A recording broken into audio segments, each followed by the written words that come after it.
looked up, never even thought of a mango, if you take care of the roots, one day mangoes will land on your head whether you want it or you don't want it. It will just happen anyway.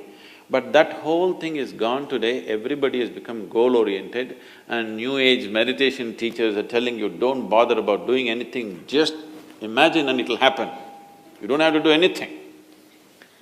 Yes, it's going on, isn't it? Just think about it and it'll happen. Okay, just fanciful things, which sometimes work. The problem is, by chance, many things work, all right? If you simply throw a stone, a mango will fall. That doesn't mean you can do it once again. So if you somehow get to some place, when I say somehow, when you are not able to manage your own mind, how are you going to manage 10,000 people's minds? Because in some way leadership means you are able to draw these 1,000 people and take them in one direction. You are able to inspire these people or instigate these people, or like a Pied Piper, if you walk, they walk behind you because somehow you captured their minds and they decided that your way of thought and your way of looking is better than their own. It's not a simple thing. For people to think that your way of thinking is better than theirs, you will have to prove it in 1,000 different ways, otherwise they're not going to surrender their own way of thinking and feeling and whatever. So for you to prove that, first thing is you must be in charge of yourself. When you do not know how to take charge of your mind, your energies, your body and yourself, how will you take charge of them? And they are not safe in your hands. I would say, anybody who is scattered all over the place, in his hands, nobody is safe. Such a person should be one of the departments, he should not be a leader. If he has to be a leader, in his lap everybody should be safe, then only he can be a leader. That is possible only if you have taken charge of yourself. Lot of people have gotten there somehow. Can I tell you a joke? Please, please. On a certain day, a bull and a pheasant were grazing.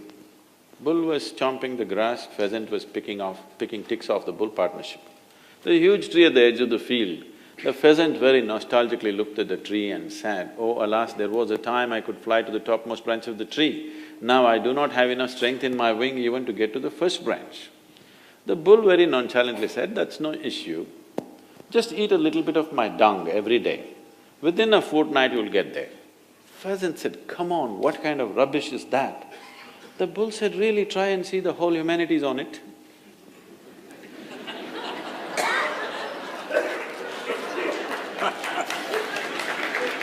I think Very subtle joke, we need to understand and recognize it.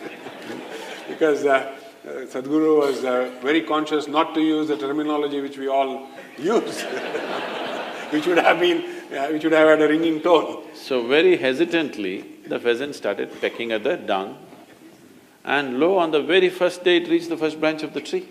Within a fortnight, it reached the topmost branch of the tree, just beginning to enjoy the scenery. An old farmer was rocking on his rocking chair, saw a fat old pheasant sitting on top of the tree, pulled out his shotgun and shot the bird off the tree. The moral of the story is, many times even bullshit can get you to the top, but it never lets you stay there.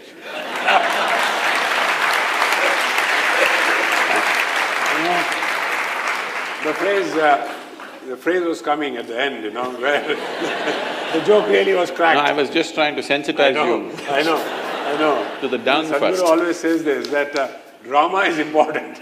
So, midway, I think we all thought the joke was already cracking, but we didn't hear the crack. We heard it crack at the last minute. Slightly more difficult subject.